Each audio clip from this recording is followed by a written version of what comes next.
Good morning friends, आप सभी का स्वागत है हमारे यूट्यूब चैनल मैथ स्टडी 30 पे। दोस्तों, आज के करेंट अफेयर देखेंगे। 12 दिसंबर 2020 का करेंट अफेयर जो आपके लिए बहुत ही इम्पोर्टेंट होंगे, आपके एग्ज़ाम के लिए। जो आपके एग्ज़ाम आने वाले हैं रेलवे का, उसके लिए बहुत ही इम्पोर्टेंट होंगे। तो वीडियो को आप लास्ट तक देखिएगा, ठीक है मेरे दोस्तों। तो आज का जो देखेंगे 12 दिसंबर का करेंट अफेयर, ठीक है। देखिएगा, आज का जो करंट अफेयर होगा, हाल ही में किस बैंक ने आत्मनिर्भर महिला स्वर्ण योजना शुरू की है? हाल ही में किस बैंक ने, बताइएगा मेरे फ्रेंड्स। आज हाल ही में किस बैंक ने आत्मनिर्भर महिला स्वर्ण योजना शुरू की है? कौन सा बैंक जो है आत्मनिर्भर महिला स्वर्ण योजना शुरू की है? कौन सा बैंक? तो आपका आंसर कौन सा होगा? Bank of Baroda. Bank of Baroda जो है आपके लिए आत्मनिर्भर महिला स्वर्ण योजना की शुरुआत की है। कौन सा बैंक? Bank of Baroda. ठीक है मेरे फ्रेंड्स, इसका नोट्स देखते हैं क्या कहता है। बैंक ऑफ बड़ौदा ने हाल ही में अपने बड़ौदा गोल्ड लोन के तहत आत्मनिर्भर महिला योजना की शुरुआत की है। इस योजना का उद्देश्य भारत की आत्मनिर्भर महिला को लक्षित करना। इस योजना के तहत बैंक महिलाओं को 0.50% की रियायत पर ऋण उपलब्ध कराएगा। गोल्ड लोन स्कीम के तहत बैंक एग्री गोल्ड लोन 2.25% रियायत और रिटेल ऋण 0.5% की रियायत पर देगा। कौन सा bank? Bank of Baroda. Bank of Baroda जो है आपके गोल्ड लोन देंगे, आत्मनिर्भर महिला योजना के शुरुआत की है। ठीक है, अगला क्वेश्चन देखते हैं फ्रेंड्स।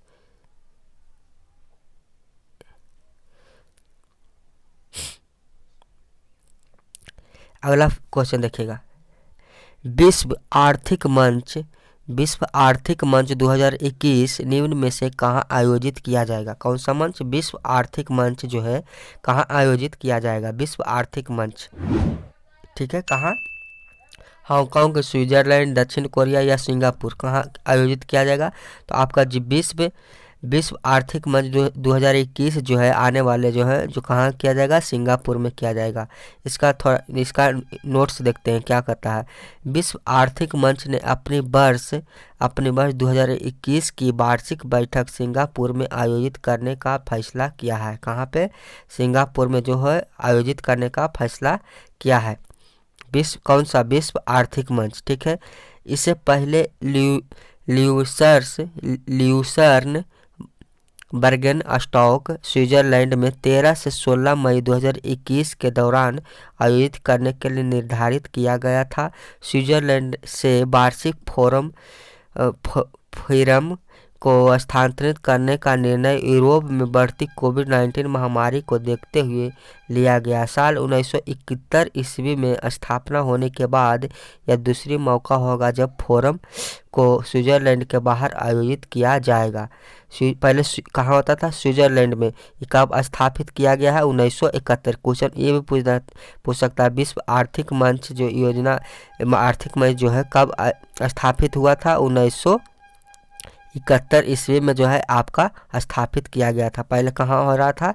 स्विट्जरलैंड में। कहाँ? स्विट्जरलैंड में। पहले स्विट्जरलैंड में हो रहा था, अब कहाँ होगा? सिंगापुर में। ठीक है मेरे दोस्तों, पहले कहाँ हो रहा था? स्विट्जरलैंड, अब जो होगा सिंगापुर में होगा। ठीक है, अगला क्वेश्चन देखिएगा फ्रेंड्स। विश्व स्वकैश फेडरेशन के अध्यक्ष के रूप में निम्नलिखित में से किसे चुना गया है? कौन? विश्व स्वकैश फेडरेशन के अध्यक्ष किसका? विश्व स्वकैश फेडरेशन के अध्यक्ष किसे चुना गया है? तो जैक्स फोर्टन या जेना बोल्ड्रिज या थॉमस बाख या सुकी सिमोक को किसे चुना गया है? बताइएगा। तो जेना बोल्ड्रिज को चुना गया है। किसे? जेना बोल्ड्रिज को जो है आपका विश्व स्वकैश बैंक फेडरेशन के अध्यक्ष के रूप में चुना गया। इसका देखेंगे नोट्स कुछ क्या कहता है जो, ठीक है। इंग्लैंड की जेना बोल्ड्रिज कहाँ का है? ये जो है कहाँ के हैं, जेना बोल्ट्रीज जो है इंग्लैंड के हैं। जेना बोल्ट्रीज कहाँ के हैं, इंग्लैंड के। इंग्लैंड के जेना बोल्ट्रीज को world world squash federation WSF का अध्यक्ष चुना गया है। किसका, WSF का जो है अध्यक्ष चुना गया। यह साल 1967 में स्थापित फेडरेशन की 10वीं WSF अध्यक्ष होगी। 10वीं जो है WSF की अध्यक्ष होगी। वह न्यूजीलैंड के किसुमी सिमकोक के बाद अच्छे अध्यक्ष बनने वाली दूसरी महिला है। यह फ्रांस से निर्वात मान अध्यक्ष जैक्स फोटेंट की जगह लेगी।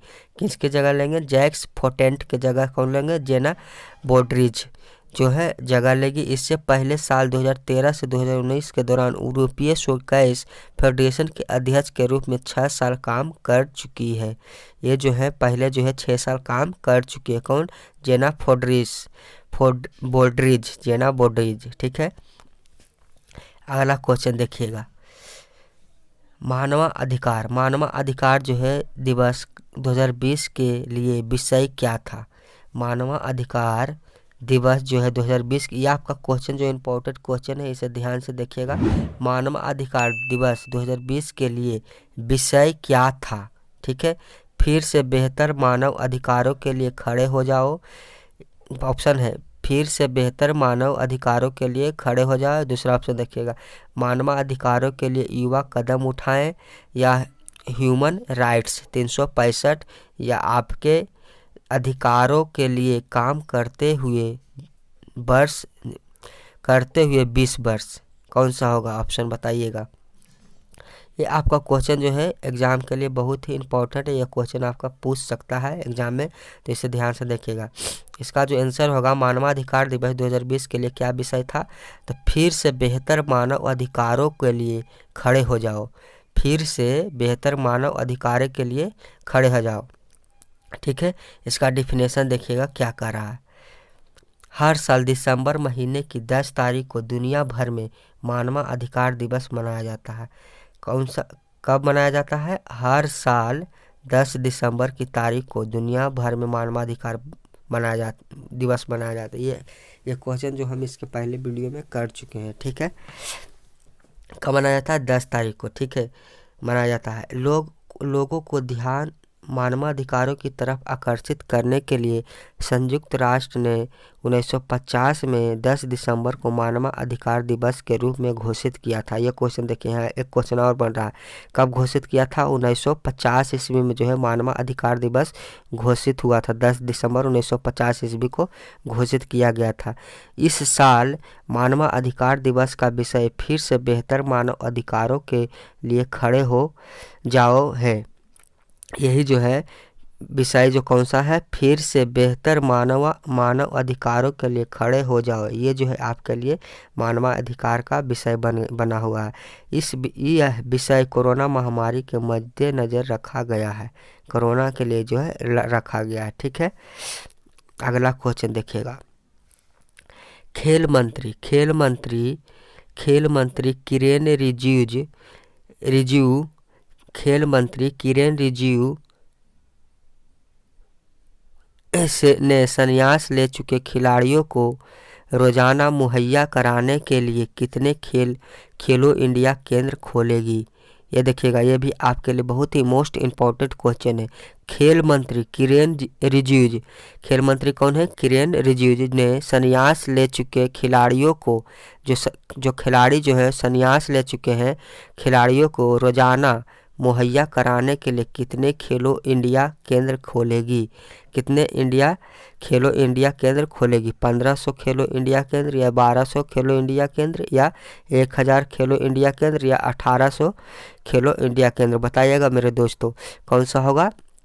जो आपका आंसर होगा वो होगा 1000 खेलो इंडिया केंद्र। जो मुहैया कराने के लिए कितने खेलो केंद्र का खोलेगी, 1000 जो है आपका खेलो इंडिया केंद्र खोला जाएगा। ठीक है, कौन खेल मंत्री कौन है, किरेन रिजिजू ने संन्यास ले चुके खिलाड़ियों, किसको, जो खिलाड़ी है जो संन्यास ले चुके हैं, रोजाना मुहैया कराने के लिए 1000 खेलो इंडिया केंद्र खोलेगी। ठीक है, अगर इसका देखिएगा डिफिनेशन क्या कहता है। केंद्रीय मंत्री किरेन रिजिजू ने कहा कि संन्यास ले चुके खिलाड़ियों को रोजगार मुहैया कराने हेतु देश में 1000 खेलो इंडिया केंद्र खोलेगी। खेलो इंडिया कार्यक्रम साल 2018 में शुरू किया गया था। इसे भारत में खेल संस्कृति को बेहतर बनाने के लिए लॉन्च किया गया था। खेल मंत्री किरेन रिजिजू ने कहा कि जब खिलाड़ी परेशानी में होती है तो इससे भावी पीढ़ियाँ हतोत्साहित होती है। ठीक है, जब परेशानी होती है तो इससे जो है भावी पीढ़ियाँ जो है हतोत्साहित होती है। ठीक है मेरे दोस्तों, तो कितना 1000 खेलो इंडिया केंद्र खोला जाएगा। ठीक है, अगला क्वेश्चन देखिएगा। बालमार्ट ने किस देश से वर्ष 2027 तक 10 अरब डॉलर का निर्यात करने की घोषणा की है? कौन? बालमार्ट ने किस देश से वर्ष 2027 तक 10 अरब कब 2027 तक जो है 10 अरब डॉलर का निर्यात करने की घोषणा की है? कौन सा देश? नेपाल, चीन, रूस या भारत? कौन सा देश जो है? तो आपका अपना देश भारत जो है बालमार्ट ने किस देश का 2027 तक जो है भारत जो है 10 अरब डॉलर का निर्यात करने की घोषणा की है बालमार्ट। ठीक है, इसका देखिएगा डेफिनेशन पॉइंट देखिए। दिग्गज रिलेटर बालमार्ट, एक नाम है दिग्गज रिलेटर बालमार्ट, किसी का नाम है, ने भारत से होने वाले अपने निर्यात में अगले 7 साल में 3 गुना बढ़ोतरी करने की घोषणा की है। 7 साल में जो है 3 गुना बढ़ोतरी करने की घोषणा की है। बालमार्ट ने कहा कि वर्ष 2027 तक कंपनी सालाना 10 अरब डॉलर के भारत में बनने वाले सामान का निर्यात करेगी। भारत को वैश्विक बाजारों के लिए मैन्युफैक्चरिंग हब के रूप में विकसित करने की सरकार की नीति के समर्थन में बालमार्ट ने यह घोषणा की है। ठीक है, कब? भारत देश। ठीक है, अगला देखिएगा। अंतर्राष्ट्रीय पर्वत दिवस किस दिन मनाया जाता है? बताइएगा। अंतर्राष्ट्रीय, ये आपका आज जो है अंतर्राष्ट्रीय पर्वत दिवस मनाया जाता है। कब मनाया जाता है अंतर्राष्ट्रीय पर्वत दिवस? जो आपका 11 दिसंबर को जो है अंतर्राष्ट्रीय पर्वत दिवस जो है मनाया जाता है। कब? 11 दिसंबर को। क्यों मनाया जाता है, इसका डेफिनेशन देखिए।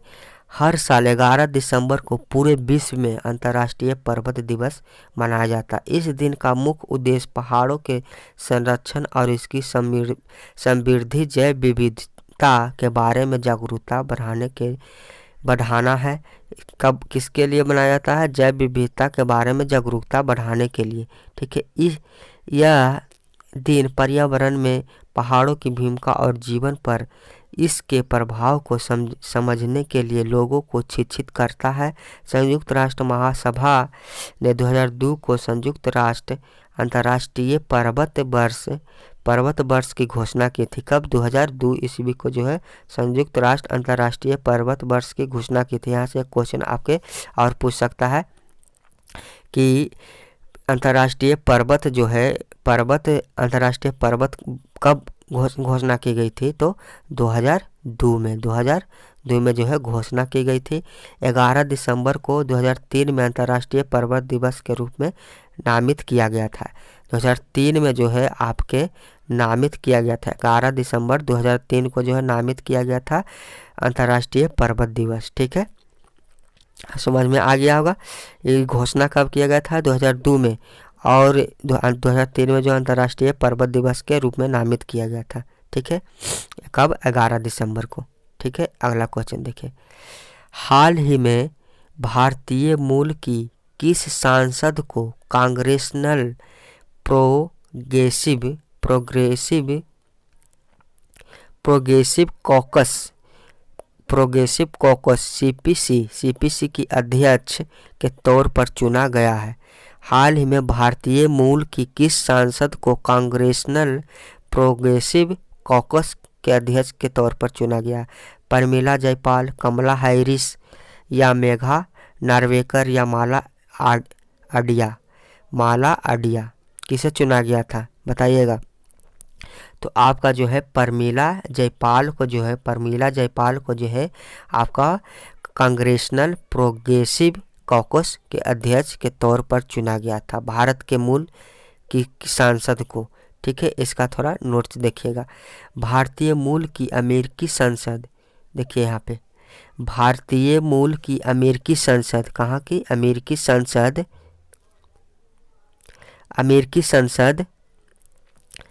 अमेरिकी संसद के कांग्रेशनल प्रोग्रेसिव कॉकस की अध्यक्ष के तौर पर चुना गया।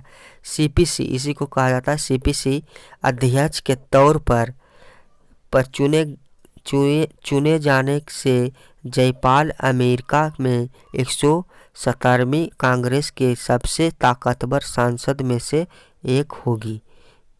जो 117वीं कांग्रेस के सबसे ताकतवर सांसदों में से एक होगी। कौन? प्रमिला जयपाल। अमेरिका में यह पद प्रभावी और अनुभवी सांसद को दिया जाता है। यह पद जो है, जो प्रभावी, जो ज़्यादा जानते हैं उसी को दिया जाता है। ये पद प्रभावी और अनुभव जिसका पास ज़्यादा होता है, ये सांसद दिया जाता है। उन्होंने इस अवसर पर कहा कि सीपीसी रंगभेद के खत्म करने और गरीब को असमानता को मिटाने जैसे कामों को प्रमुखता देगा। किसके लिए? रंगभेद को खत्म करने के लिए और गरीब को असमानता को मिटाने के लिए जो है प्रमुखता देगा और देश में परिवर्तन लाने का मार्ग प्रस्तुत करेगा। ठीक है मेरे दोस्तों, कौन? प्रमिला जयपाल। आगे देखिएगा, पायनियर ऑफ ह्यूमैनिटी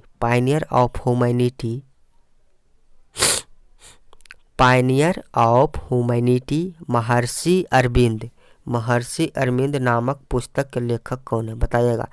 कौन सा? पायनियर ऑफ ह्यूमैनिटी, महर्षि जो है इसका महर्षि अरविंद नामक पुस्तक के लेखक कौन है? नरेंद्र मोदी, राजनाथ सिंह, अनुपम खेर, रमेश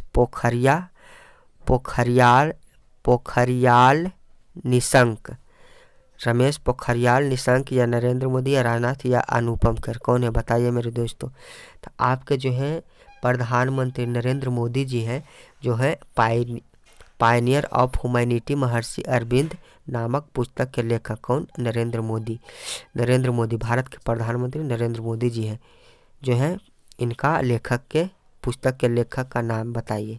यही है नरेंद्र मोदी जी। इसका डिफिनेशन देखिएगा। पायनियर ऑफ ह्यूमैनिटी महर्षि अरविंद पुस्तक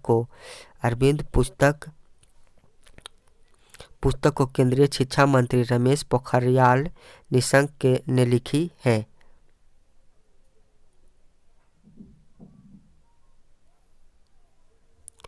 ओह सॉरी, यहाँ पे गलती हो गया। यहाँ पे देखिएगा, यहाँ पे जो होंगे रमेश पोखरियाल निशंक होंगे। इनका लेखक जो है रमेश पोखरियाल निशंक, इनका लेखक है। पायनियर ऑफ ह्यूमैनिटी महर्षि अरविंद पुस्तक के केंद्रीय शिक्षा मंत्री रमेश पोखरियाल निशंक ने लिखा है। युवाओं को केंद्र में रखकर लिखी गई इस पुस्तक में श्री अरविंद के दर्शक और चिंतक को सरल भाषा में व्यक्त किया है। पुस्तक के हिंदी संस्करण का शीर्षक मानव के प्रणेता महर्षि अरविंद हैं। कौन है? रमेश पोखरियाल निशंक है। ठीक है, अगला देखिएगा। निम्नलिखित में से किसको महिला world athlete of the year 2020 नामित किया गया? ये क्वेश्चन आपके लिए बहुत ही मोस्ट इम्पोर्टेंट है। ठीक है, ये क्वेश्चन आपके लिए मोस्ट इम्पोर्टेंट है। ये क्वेश्चन को ध्यान से देखिएगा। महिला world athlete of the year 2020 किसे नामित किया गया था? रेनाल्ड लाविलेनी को, राबनी लेली और एस्टन ईटन या मोडो डुफ्लाटिस या यूलीमार रोजास, किसे चुना गया था? बताइएगा। तो ये जो आपका चुना गया था आपका यूलीमार रोजास को चुना गया था। कौन सा महिला world athlete of the year 2020 नामित किया गया था?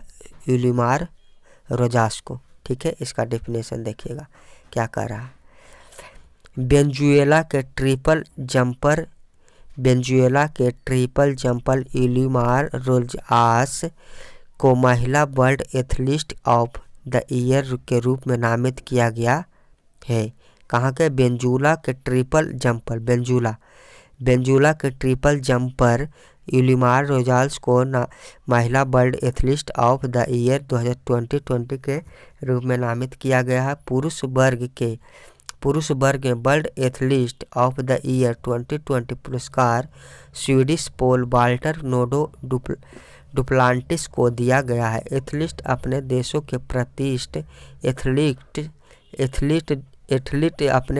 के प्रतिष्ठित एथलेटिक्स पुरस्कार के पहले प्राप्तकर्ता है। मोडो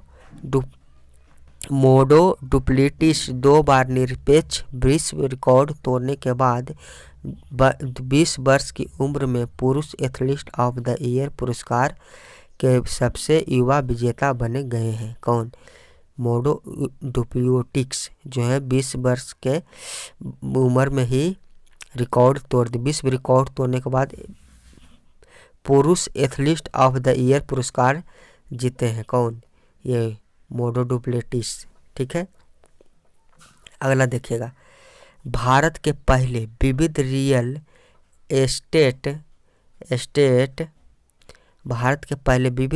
estate investment trust mutual fund को किस asset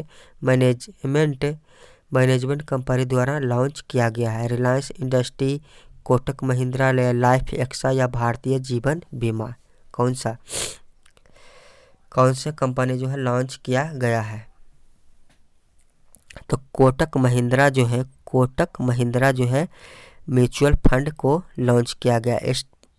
investment trust mutual fund, इसको बोला जाता है REIT। ठीक है, इसका डेफिनेशन देखते हैं। भारत के पहले विविध रियल एस्टेट इसमें इन्वेस्टमेंट ट्रस्ट के म्यूचुअल फंड को Kotak Mahindra asset management company द्वारा लॉन्च किया गया है, जिसे कोटक इंटरनेशनल RTI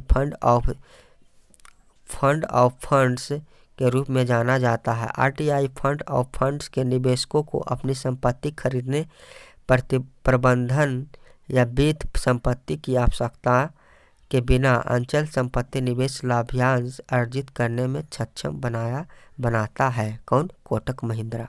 ठीक है, अगला देखिएगा। हाल ही में चर्चित विजय विट्ठल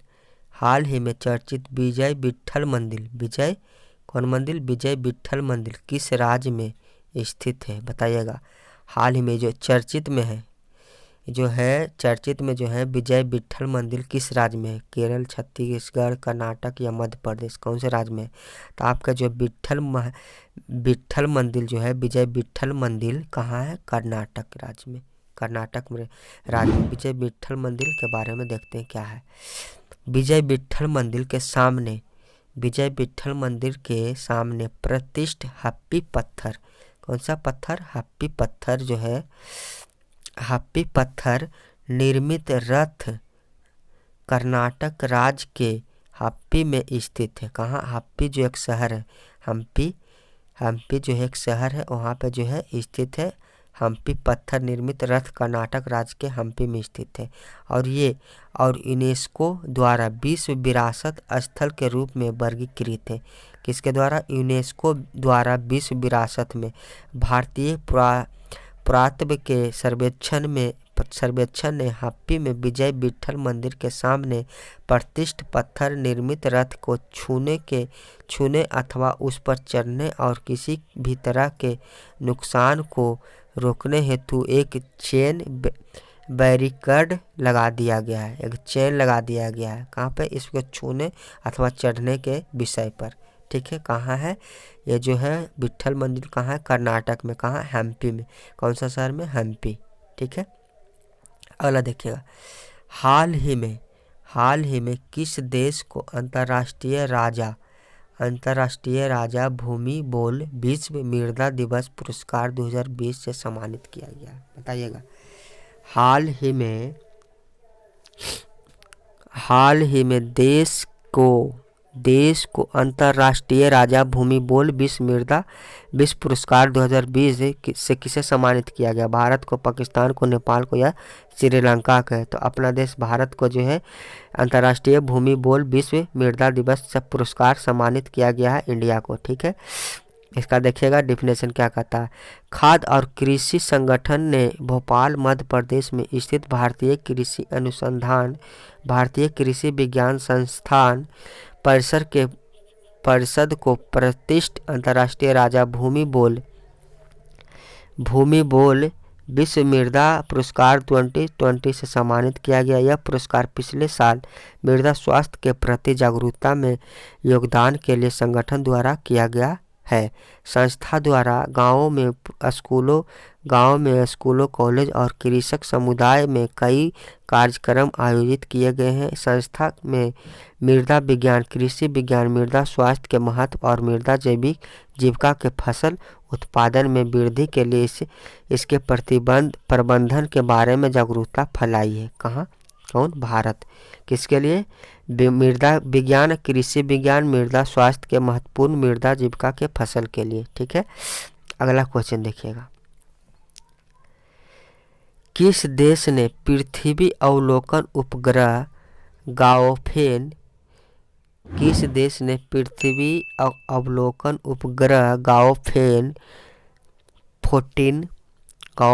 14 लॉन्च किया गया है? कौन? गाओफेन 14 जो है लॉन्च किया गया। कौन सा देश? किस देश में पृथ्वी अवलोकन उपग्रह?